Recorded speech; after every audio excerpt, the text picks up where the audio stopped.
Sir, yung holiday pa rin po ba ang September 21? No, Paano September ba? 21 is not a holiday.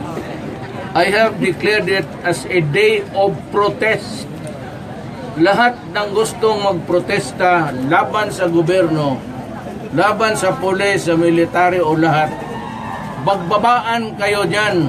Sir, when you say day of protest, you mean class suspension in government offices? Oh, walang trabaho at kung gusto yung taga-gobyerno, mayroon man yan yung mga union dyan, the unions of created under, di ba? They should participate. Sabi kasi ng military, pati yung rebels nila, the Red Army, come down here, I will not arrest you.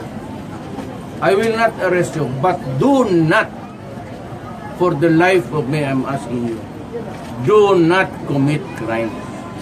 No vandalism, no lahat, kasi ang pulis, pati ang army sa barak lang. Ang makikita ninyo dyan, ang traffic lang.